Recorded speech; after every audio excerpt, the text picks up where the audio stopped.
চুলায় টকবক করে ফুটছে বিশাল কড়াই ভর্তি দুধ, আর ঠিক পাশেই তৈরি হচ্ছে ধোয়া ওঠা 1 কাপ চা।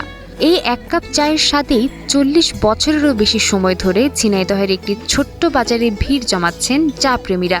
দুধ লাগে হচ্ছে 35 থেকে 40 কেজি এখন বর্তমান, আর শীতকালে তো লাগবে কতটা ঠিক নেই।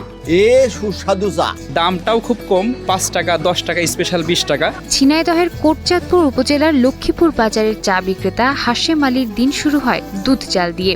প্রতিদিন এই দোকানে লাগে প্রায় 1 মণ খাঁটি গরুর দুধ, আর শীতকালে সেই পরিমাণ বেড়ে দাঁড়ায় 1.5 থেকে 2 মণে।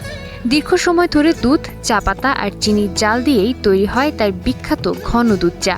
বিকালের পরের থেকে এখানে সিরিয়াল পাওয়াই কষ্ট হয়ে যায়, এত পরিমাণ দূর দূরান্ত থেকে লোক আসে। আমরা খাঁটি গরুর দুধের চা আমরা কেন বসে খাই, খুব মজার চা। বাজারে একটা লোক থাকলে আমি আছি, এমন দিন আছে বাড়িও যাইনি। চায়ের সঙ্গে কাঠের আগুনে সেকা গরম পাউরুটি, এই জুটিও সমান জনপ্রিয়। দোকানের বাঁশের বেঞ্চে বসে দূর দূরান্ত থেকে আসা ক্রেতারা উপভোগ করেন এই বিশেষ চা।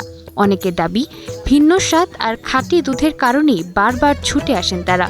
24 ঘন্টায় এখানে দুধ চা বিক্রি হয়, খাঁটি গরুর দুধ চা। 40-45 বছর চলছে এই দোকান। ঝিনেদারতে আসে চা খাতি, যদি জেলা সুমডাঙ্গাতে আসে ও জীবননগরতে আসে।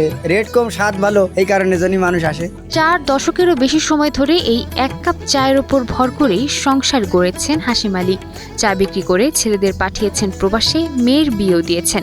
ভেজালের এই সময়ে খাঁটি দুধের স্বাদ ধরে রেখে তিনি শুধু একজন সফল চা বিক্রেতাই নন, হয়ে উঠেছেন এলাকার এক পরিচিত নাম। Sadia Tasnim, star news.